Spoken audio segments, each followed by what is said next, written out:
Good morning प्यारे बच्चों। आज की वीडियो में हम हर घर पाठशाला में जो दिए गए प्रश्न इनके बारे में थोड़ी चर्चा करेंगे। मैं इन प्रश्नों के बारे में आपको समझाऊंगा कि आपने किस तरह से लिखने हैं। तो जैसे पहला प्रश्न है आपका, सतत पोषणीय विकास से आप क्या समझते हैं।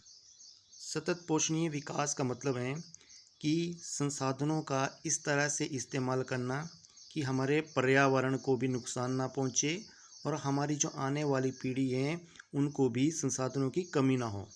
मैंने आपके साथ डिस्कस किया था कि संसाधन क्या होते हैं और संसाधन कितने प्रकार के होते हैं। तो संसाधन दो प्रकार के मैंने बताया था आपको, जैव और अजैव। इसमें आपका जल है, भूमि है, वन है, तो इन धातु हैं। तो इनका हमने इस तरह से इस्तेमाल करना कि हमारे पर्यावरण को भी नुकसान ना पहुंचना चाहिए और इनका ज़्यादा से ज़्यादा उपयोग ना करके हमें आने वाली पीढ़ी को इनकी कमी महसूस नहीं होनी चाहिए।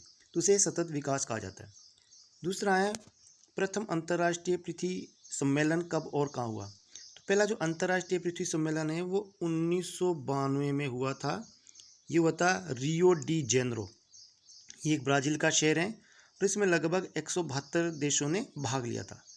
तीसरा प्रश्न है, भारत के कुल क्षेत्रफल का कितना प्रतिशत भाग पर्वतों, पठारों और मैदानों के अंतर्गत आता है। सबसे पहले पर्वत धरती की वही भूमि होती है जिसका तीव्र ढलान होता है, जिसे हम पहाड़ भी कहते हैं, ऊंचे ऊंचे होते हैं। और ये अगर मैं भारत की बात करता हूँ तो भारत में लगभग ये 40% भाग पर पाए जाते हैं 40। उसके बाद आते हैं पठार वो होते हैं जो पर्वत से थोड़े छोटे होते हैं और मैदान से थोड़े ऊंचे होते हैं। तो इनका जो क्षेत्रफल है वो लगभग 26 से 27% भारत में आता है। उसके बाद मैदान है। मैदान जो प्लेन एरिया आता है, कलाम से नीचे आप चले जाओ, ये सारे के सारे आपके मैदान हैं। ये सारा प्लेन एरिया ये आपका मैदान में आता है। तो अगर मैं भारत की बात करता हूँ तो ये लगभग आपका भारत में 27 से 28% आता है। तो ये भारत की जो स्थल मंडल हैं इसमें मैदान पाए जाते हैं, पर्वत पाए जाते हैं और पठार पाए जाते हैं।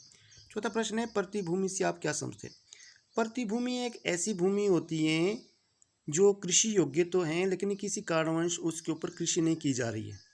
जैसे हम किसी भूमि को जोतने के लिए छोड़ देते हैं, हमने उसकी जुताई नहीं की, या उसके ऊपर हम पशुओं को चुगा रहे हैं, या कोई और कारण भी हो सकता है। तो प्रतिभूमि बंजर भूमि नहीं है। प्रतिभूमि के ऊपर कृषि की जा सकती है बट किसी कारणवश उसके ऊपर कृषि नहीं हो रही है। पांचवा प्रश्न है, भू निम्नीकरण का क्या होती है। भू निम्नीकरण का मतलब होता है भूमि की उपजाऊ क्षमता खत्म हो जाना, बंजर हो जाना। ऐसी भूमि जिसके ऊपर कृषि नहीं कर सकते क्योंकि उसकी उर्वरकता खत्म हो चुकी है। किस कारण हो सकती है, जैसे अंधाधुंध पेड़ों की कटाई होगी, या किसी भी भूमि के ऊपर ज़रूरत से ज़्यादा फर्टिलाइज़र का इस्तेमाल करना। फर्टिलाइज़र मीन्स खाद का इस्तेमाल करना, तो उससे क्या हो जाता है, भूमि बंजर हो जाती है।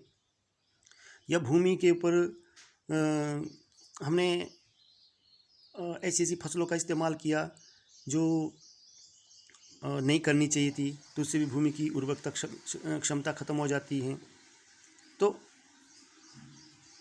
भू निम्नीकरण का मतलब हुआ कि भूमि की उर्वरकता क्षमता को समाप्त करना, वो ख़त्म हो चुकी है।